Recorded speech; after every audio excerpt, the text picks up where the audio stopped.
ഈ വീഡിയോയിൽ നമ്മൾ മെറ്റൽ കാർബണൈൽസിൽ രണ്ടാമതായിട്ട് നമുക്ക് പഠിക്കാനുള്ളത് അയൺ പെൻറ്റാ കാർബണൈലിനെ പറ്റിയാണ്. അതാണ് ഡിസ്കസ് ചെയ്യുന്നത്. ആദ്യത്തെ വീഡിയോയിൽ മെറ്റൽ കാർബണൈൽസ് എന്താണെന്നും അതിലെ ഏറ്റവും ഇമ്പോർട്ടൻ്റ് ആയിട്ടുള്ള നിക്കൽ ടെട്രാ കാർബണൈൽ, അതിൻ്റെ പ്രിപ്പറേഷൻ, പ്രോപ്പർട്ടീസ്, സ്ട്രക്ചർ എന്നിവ ഡിസ്കസ് ചെയ്തിരുന്നു. ഇനിയുള്ളത് iron penta carbonyl FeCO 5 times. ഇതിലെ മെറ്റലാറ്റം അയണും ലിഗാൻഡ് കാർബണൈൽ ഗ്രൂപ്പുമാണ്. അത് 5 എണ്ണമാണ് വരുന്നത്. ഇനി എങ്ങനെയാണ് ഇത് പ്രിപ്പയർ ചെയ്യുന്നത്? അയണിനകത്തേക്ക് carbon monoxide gas is passed at a temperature range of 200 degree Celsius and pressure of 100 atmosphere. We will get iron pentacarbonyl. അയണിനകത്തേക്ക് എത്ര കാർബണൈലാണോ ആവശ്യമുള്ളത് അത് ഇക്വേഷനിൽ കാണിക്കുക. 5CO gives FeCO 5 times. ഇനി ഇതിന്റെ പ്രോപ്പർട്ടീസ് എന്ന് പറയുമ്പോൾ ഫിസിക്കൽ പ്രോപ്പർട്ടീസ് ആണ് ഈ പറയുന്നത്. Melting point, boiling point, etcetera. Then അതിന്റെ ഡീകമ്പോസിഷൻ ടെമ്പറേച്ചർ 250 degree Celsius ആണ്. ദെൻ അതിന്റെ സോലുബിലിറ്റിയെ പറ്റി പറയുമ്പോൾ വാട്ടറിൽ ഇൻസോലുബിളും കുറച്ചധികം സോൾവെന്റ്സ്, മറ്റ് സോൾവെന്റ്സ് ആയ acetic acid, methanol, diethyl ether, acetone, benzene എന്നിവയിൽ സോലുബിളും ആയ ഒരു സാധനമാണ് FeCO 5 ടൈംസ്. ഈ അയൺ പെൻറ്റാകാർബണൈലിന്റെ ഒരു പ്രത്യേകത, അൾട്രാവയലറ്റ് ലൈറ്റിന്റെ പ്രസൻസിൽ അത് ഡൈമറൈസ് ചെയ്യും. ഡൈമർ ആക്കുക എന്ന് പറയുമ്പോൾ ഒരേപോലുള്ള അതിന്റെ തന്നെ 2 മോളിക്യൂളുകൾ കൂടിച്ചേരുന്ന ഒരു പ്രോസസ്സാണ് ഡൈമറൈസേഷൻ. FeCO 5 ടൈംസ് രണ്ടെണ്ണം കൂടിച്ചേർന്നാൽ നമുക്ക് കിട്ടുന്നത് Fe2CO 9 ടൈംസ്. അത് ബ്രിഡ്ജിങ് ലിഗാൻഡ് ഒക്കെ വരുന്ന ഒരു സ്ട്രക്ചറാണ്. Plus carbon monoxide. ഈ ഒരു റിയാക്ഷൻ ഡൈമറൈസേഷൻ റിയാക്ഷൻ ആണ് occurring in presence of UV light. Then in presence of water and acid, this FeCO 5 times gets readily hydrolyzed.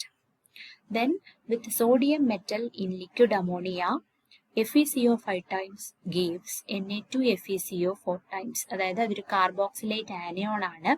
ഈ ഒരു റിയേജന്റിനെയാണ് നമ്മൾ കോൾമാൻ റിയേജന്റ് എന്ന് വിളിക്കുന്നത്. അയൺ പെൻറ്റാകാർബണൈലും സോഡിയം ഇൻ ലിക്വിഡ് അമോണിയ അത് കമ്പൈൻ ചെയ്ത് കിട്ടുന്ന പ്രോഡക്റ്റിനെയാണ് നമ്മൾ എന്തെന്ന് വിളിക്കുന്നത്? കോൾമാൻസ് റിയേജന്റ്. ഇത് ഓർഗാനിക് സിന്തസിസിലൊക്കെ വളരെയധികം ഉപയോഗമുള്ള ഒരു കെമിക്കലാണ് Collman's reagent. It is prepared from FeCO 5 times. Then another reaction, FeCO 5 times അമോണിയയും വാട്ടറും ഡൈല്യൂട്ട് അമോണിയ ആയിട്ട് ചേർന്നിട്ട് ഒരു ഹൈഡ്രൈഡ് ഫോം ചെയ്യും. Plus carbamic acid. അപ്പം FeCO 5 ടൈംസിന്റെ സ്ട്രക്ചർ നമ്മൾ പറഞ്ഞു, അതിന്റെ പ്രോപ്പർട്ടീസ് പറഞ്ഞു. ദെൻ അതിൽ വരുന്നത് ഈ FeCO 5 ടൈംസിനെ പറ്റി പറയുമ്പോൾ ഒരു കാര്യം പറയാൻ വിട്ടുപോയത് അതിന്റെ സ്ട്രക്ചറിനെ പറ്റിയാണ്. അതിന്റെ സ്ട്രക്ചർ ട്രൈഗണൽ ബൈപിരമിഡൽ സ്ട്രക്ചറാണ്. Trigonal bipyramidal. ആ ഷേപ്പ് നിങ്ങൾ ഓർക്കുക. FeCO 5 ടൈംസിന്റെ സ്ട്രക്ചർ ട്രൈഗണൽ ബൈപിരമിഡൽ. ഇനി അടുത്ത മോണോന്യൂക്ലിയർ മെറ്റൽ കാർബണൈലാണ് ക്രോമിയത്തിൻ്റെത്. Chromium CO 6 times. Chromium hexa carbonyl. അപ്പോൾ ഓർക്കുക, മോണോന്യൂക്ലിയർ കാർബണൈൽസിൽ നിങ്ങൾക്ക് പഠിക്കാനുള്ളത് NiCO 4 times, FeCO 5 times, and the third one CrCO 6 times. ഇതിന്റെ പ്രിപ്പറേഷൻ മെത്തേഡ് എന്ന് പറയുന്നത് ക്രോമിയം ക്ലോറൈഡിനകത്തേക്ക് കാർബൺ മോണോക്സൈഡിനെ കടത്തിവിടുക in presence of reducing agent like lithium aluminium hydride. Then we will get CrCO 6 times. ഇതിന്റെ പ്രോപ്പർട്ടീസ് നിങ്ങൾ നോക്കുക. അതിന്റെ ഫിസിക്കൽ പ്രോപ്പർട്ടീസ്, സോലുബിലിറ്റി, പിന്നെ അതിന്റെ റിയാക്ഷൻസിലേക്ക് വരുമ്പോൾ ഏറ്റവും ഇമ്പോർട്ടൻ്റ് ആയിട്ട് പറയാൻ പറ്റുന്നത് sodium in presence of liquid ammonia. ഇതേ റിയേജന്റ് നമ്മൾ അയണിനകത്തും പറഞ്ഞിട്ടുണ്ട്. ക്രോമിയത്തിന്റെ carbonyl plus sodium in liquid ammonia we get this type of complex.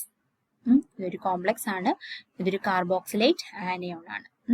ഇനിയും സബ്സ്റ്റിറ്റ്യൂഷൻ റിയാക്ഷൻസ്, ചില കോമ്പൗണ്ടുകൾ, അതായത് പിരിഡീൻ പോലുള്ള ചില ലിഗാൻഡുകളുടെ പ്രസൻസിൽ നമുക്ക് കാണാം ഈ നമ്മുടെ ഓർഗാനോമെറ്റാലിക് കോമ്പൗണ്ട്, അതായത് ക്രോമിയത്തിന്റെ കോംപ്ലക്സ് സബ്സ്റ്റിറ്റ്യൂഷൻ റിയാക്ഷനിൽ ഏർപ്പെടും. അതായത് 6 കാർബണൈൽ ഗ്രൂപ്പിലെ 2 എണ്ണത്തിനെ മാറ്റിക്കൊണ്ട് ആ 2 എണ്ണത്തിന്റെ സ്ഥാനത്തേക്ക് പിരിഡീൻ ഗ്രൂപ്പ് ഇൻസേർട്ട് ചെയ്യപ്പെടും. ഇതൊരു സബ്സ്റ്റിറ്റ്യൂഷൻ റിയാക്ഷൻ ആണ്.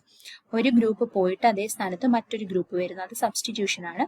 അപ്പം ക്രോമിയം CO6 ടൈംസിന് സബ്സ്റ്റിറ്റ്യൂഷൻ റിയാക്ഷൻസിൽ പങ്കെടുക്കാനുള്ള കഴിവ് ഉണ്ട്.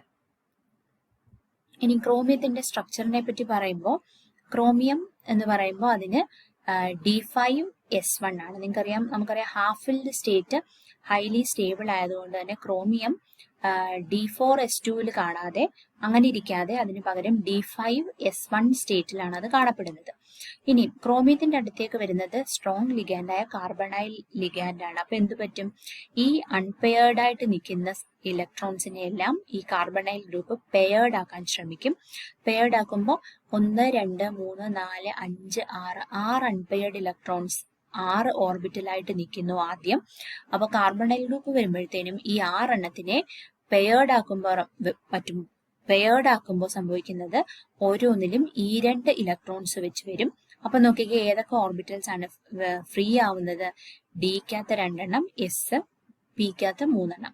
അങ്ങനെ വരുമ്പോൾ നമുക്ക് പറയാം CrCO6 ടൈംസിൽ ഇത് D2sp3 ഹൈബ്രിഡൈസേഷൻ ആണ് വിധേയമാവുന്നത്. D2sp3 ഹൈബ്രിഡൈസേഷൻ, അതിന്റെ structure octahedral structure.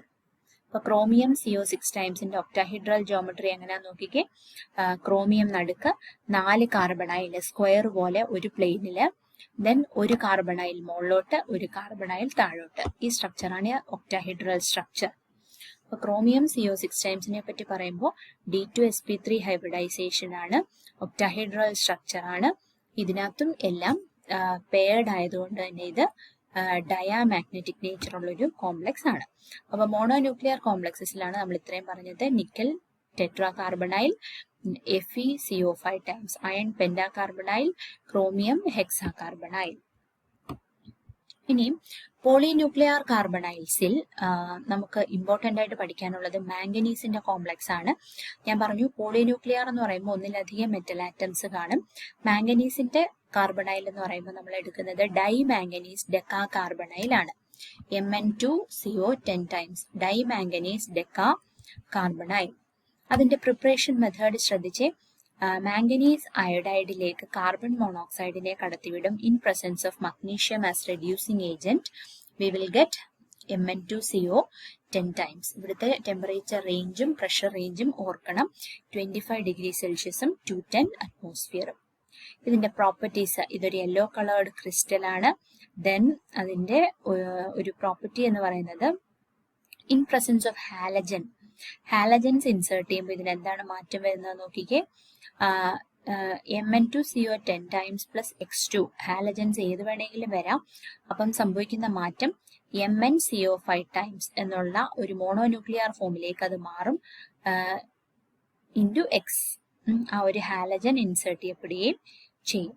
Then it react with sodium metal in liquid ammonia to give carbonylate anion. തൊട്ട് മുമ്പുള്ള 2 കാർബണൈൽസിലും നമ്മൾ ഈ ഒരു റിയാക്ഷൻ പറഞ്ഞതാണ്. ലിക്വിഡ് അമോണിയയിലേക്ക് സോഡിയം മെറ്റലൂടെ വരുമ്പോൾ എന്താണ് പ്രോഡക്റ്റ് എന്നുള്ളത്.